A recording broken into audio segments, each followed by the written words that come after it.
All right, you guys, so Kegels, right? Everybody's supposed to be doing them. How do you know if you're doing them right? How do you know if yours is good?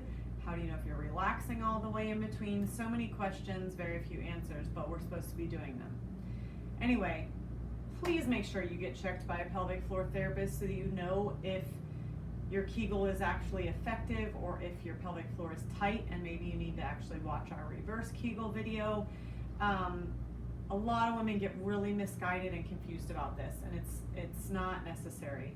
So for a muscle, a group of muscles that you cannot see, I'm going to do my best to explain what a Kegel is and how to at least attempt them. Ideally, this would be after you've already seen somebody and you're already working on connecting with your breath.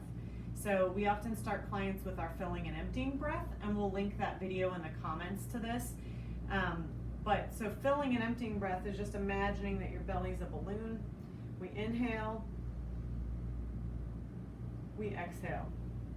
So our diaphragm and our pelvic floor should work together. We inhale, pelvic floor is relaxing.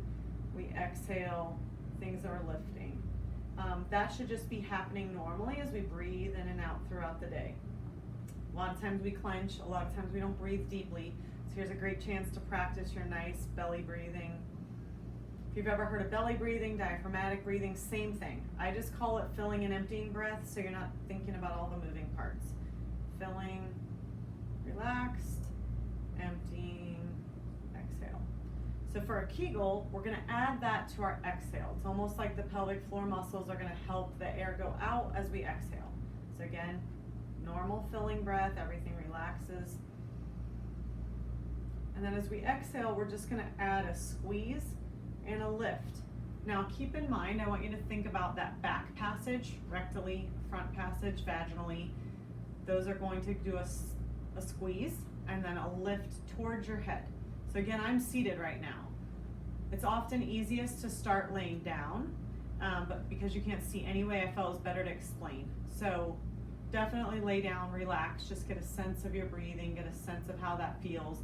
You can lay on your back with your knees bent or your legs straight, whichever. You're going to inhale, everything fills. As you exhale, squeeze, lift. Same motion applies no matter what position you're in. The nice thing about a squishy chair like this is that you get a little bit of feedback. And then you're also working against gravity. So most of the time, most of us spend more of our day seated or standing than we do laying down, and we're not doing Kegels while we're sleeping. So when you're in a squishy chair, you can kind of feel that labial tissue against the cushion.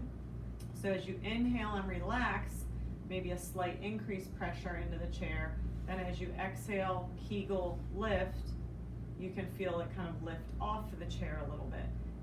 Inhale, make sure everything relaxes again between Kegels. Exhale, squeeze, and lift. I recommend people start with a couple sets of 10. It's just more awareness of connection. Very few people are so extremely weak that they really need to do a ton of sets of Kegels. That is my opinion. There's a lot of varying opinions about that out there.